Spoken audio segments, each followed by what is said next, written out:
Hey everybody, it's Annabelle. We're going to be talking about the OTA patches that came out. We've got a couple of nerfs, a couple of buffs. Altogether, there are 2 buffs and 3 nerfs. And we're going to be talking about them all together here. So let's start off with the first one on our list, which is Dr. Doom. Dr. Doom has gone back to his original stat line of being a 6'5". I'm kind of glad that Second Dinner has the ability to go on to change these cards, play with these cards to exactly see where these cards line up. It's a good thing that they have the ability to sit there and go, okay, let's bring this down, see what happens, and then let's bring it back up if it goes bad. The common thing with Dr. Doom is you take any deck, you pull out one card, you put in Dr. Doom, theoretically you've got the best deck in the world. So we'll see if this becomes an issue again. They might have to nerf it one more time back down to 4 just to keep it from being the de facto 6 drop that was in every single deck. Next one up for us is Lady Deathstrike. Lady Deathstrike got a small little buff. She went from being a 5'3", to a 5'4". And even though you think this isn't that big of a buff, it's kind of a very big deal for Lady Deathstrike. And I'm actually very proud of Second Dinner again for understanding that this card wasn't doing the greatest and putting a boost to it. I know it just came out in a collector's cache and a lot of people passed on it because it was horrible. But that's fine. I'd rather them buff cards, move cards, change cards, keep them meta relevant, than worry about if somebody's upset that they weren't able to get a card. If you're upset that you don't have this card because of the change that happened now, then get every single card when it comes out, because every card's going to change. Tomorrow they could decide that Zabu, instead of giving 4 cost cards minus 1 power, it gives them now plus 1 attack. So you gotta understand that cards are gonna change. Now, why this is very important for Lady Deathstrike is there's basically a deck that I can see with Lady Deathstrike now where she almost can win you the game by being played almost like a pseudo Black Panther. So turn 2 you do Zabu, turn 3 you do Wong, turn 4 you do Shuri, and then turn 5 you do Lady Deathstrike, which puts her all the way up until 16. And then turn 6 you just do the Artemzilla. And that 16 will basically win you 2 slots, because it's hard to get any single card above 16.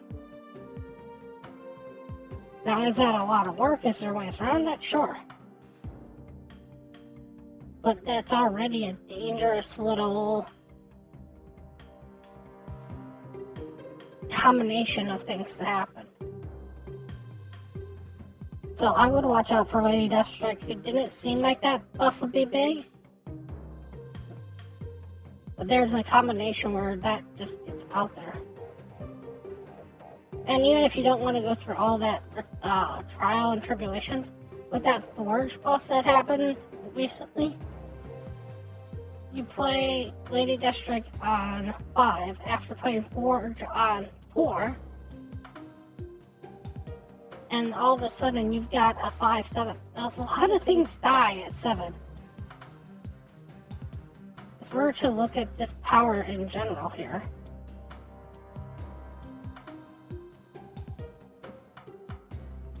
and go, power here for a second.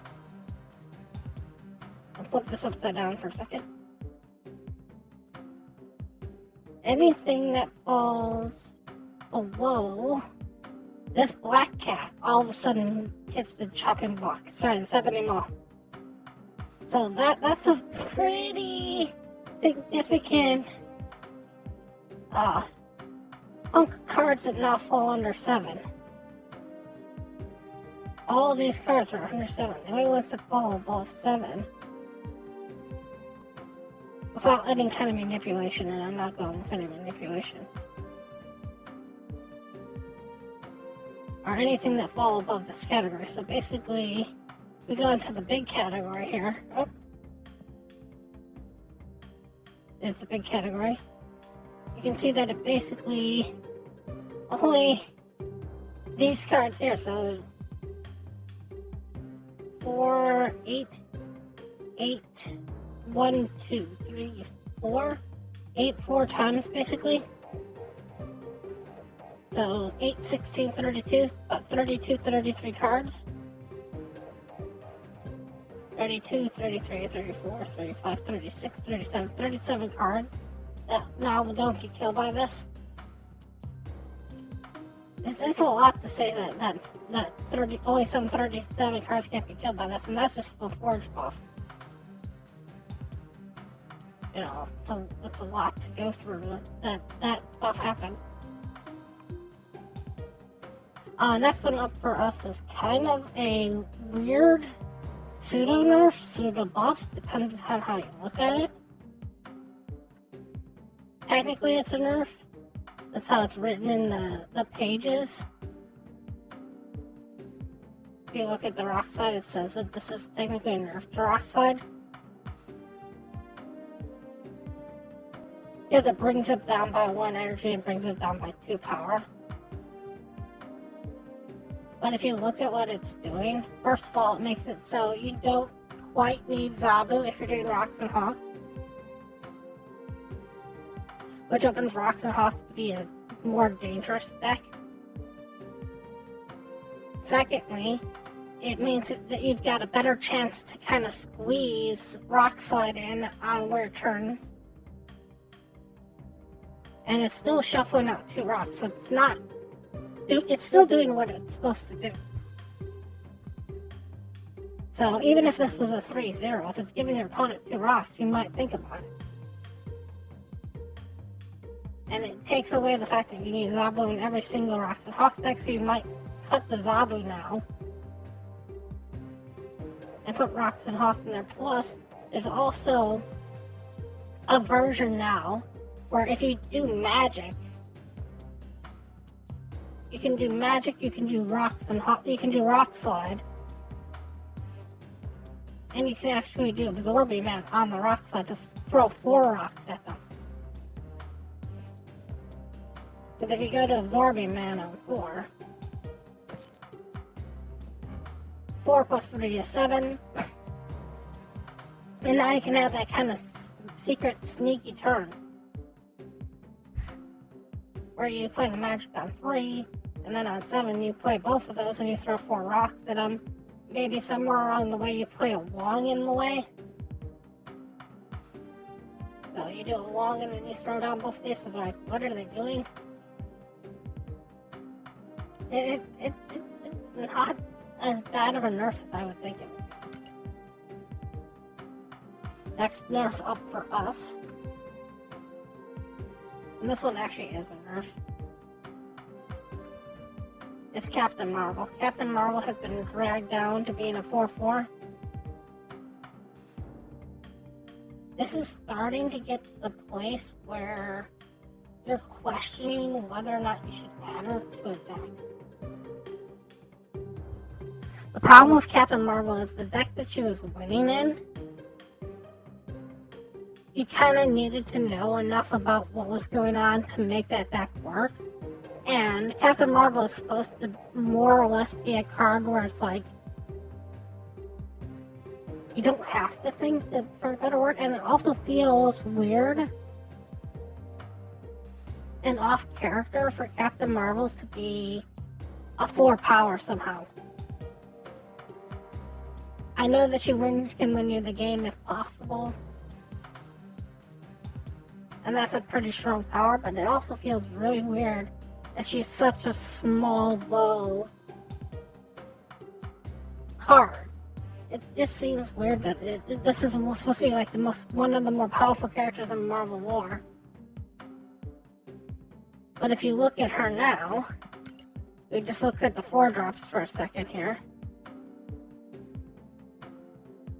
You can see that basically she's falling to the wayside.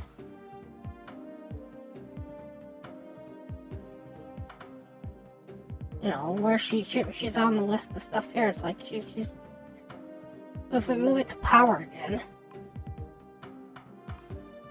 go back to power, she's falling way down on that list. Hang on, let me flip the other way. You're talking about her basically being the same power as High Evolutionary. And nobody wants to play High Evolutionary. The reason you have High Evolutionary being so low is because it helps out the rest of the deck. So now it's got the same stats as High Evolutionary. You're almost at the point where Vision becomes a better answer. And that's kind of sad. And the last one that we're going to talk about is another nerf that I actually think didn't even get as much of a nerf as it should have. And that's Legion. Legion got pulled down from an 8 cost to a 7 cost. If you look at him in the power scaling, still near the top. He's got a long way to go before he gets out of that top kind of bracket.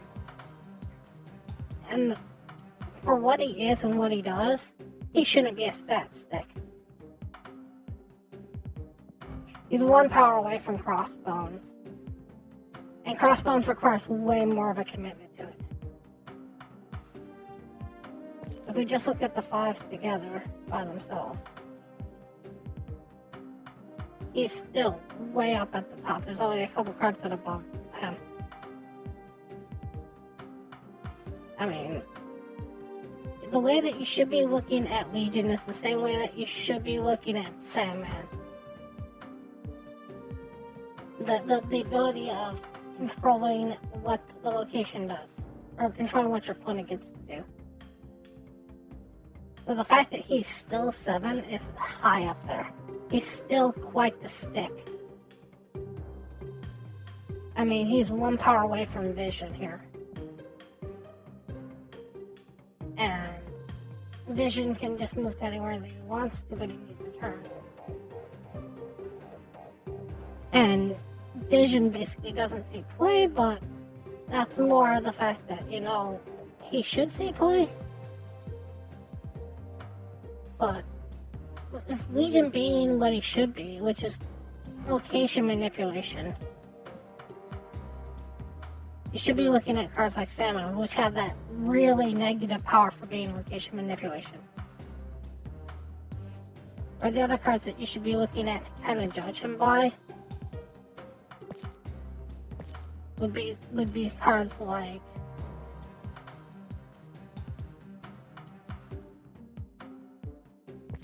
I don't know how to change names here. You gotta be looking at stuff like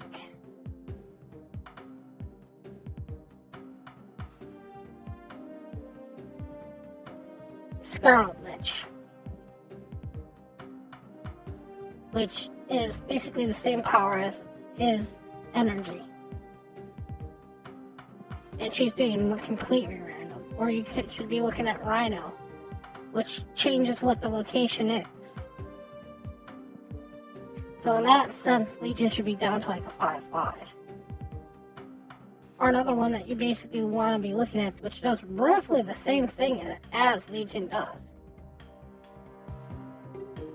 would be Magic. And if you look at Magic here,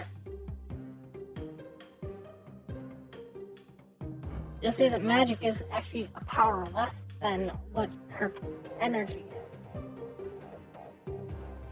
So to be not only a power higher than your energy is, but still 2 power higher than your energy is for being location manipulation is still a huge stat stick. Those are the changes that have come out in this OTA. No talk about anything else that's in this article. No location changes, no anything else changes. So, hopefully you'll be interested in what these changes are and play some of these cards and see how they work out in the future.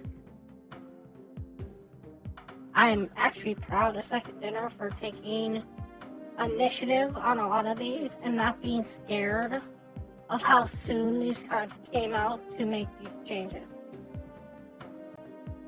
Anyways, I want to thank you all so much for watching, and as always, remember, play for fun.